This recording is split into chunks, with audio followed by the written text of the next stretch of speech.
টাঙ্গাইলের ঘাটেলের শিশিরচালা গ্রামের আব্দুল গফুর ৯ বছর বয়সেই টাইফয়েড জ্বরে হারান দৃষ্টিশক্তি। তবে অন্ধত্ব বাধা হয়ে দাঁড়াতে পারেনি এই যুবকের কাছে। সফল মুরগির খামার গড়ে তুলে সৃষ্টি করেছেন অনন্য এক দৃষ্টান্ত। আব্দুল গফুর জানান, তার সংগ্রাম ছিল দীর্ঘ ও কঠিন। প্রাণী সম্পদ চিকিৎসকের পরামর্শে ২০১৫ সালে গড়ে তোলেন মুরগির খামার। ডিম সংগ্রহ থেকে মুরগির খাবার দেয়া সবই করেন নিজের হাতে, পাশাপাশি নিখুঁতভাবে করেন কৃষিকাজও। প্রথম অবস্থায় মনে করেন এটা মানুষটা আমার ভয় দেওয়া পরে আমি করি ইনশাল্লাহ আমার মনে হয় আমি পারবো, আমার একটা সাহস ছিল।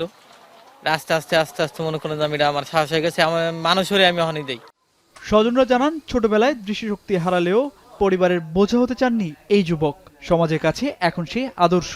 কৃষি কাজ করে, আবার ফার্ম করে নিছে, এটাও দেখশন করে, খাওয়ান দেয় মুরগিরা, ডিম উঠায়। লেবু ক্ষেত, তারপরে যে বড়ই ক্ষেত, পরে হলো ধান কাটা, তারপরে গরু ছাগল সবকিছু করতে পারে। ফ্যামিলির যত টাকা পয়সা লেনদেন, যত যা কিছু খরচপাতি উনি সব বহন করে।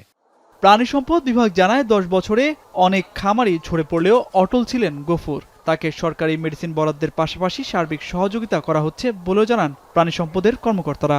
প্রতিবন্ধী হওয়ার পরেও উনি একজন সফল খামারি।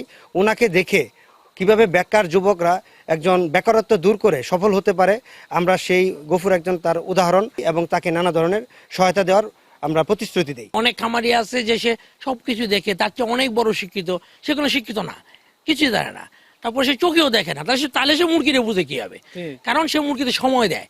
গফুরের হার না মানার গল্প এখন অনুকরণীয় বলছেন স্থানীয়রা। এখন টাঙ্গাইল।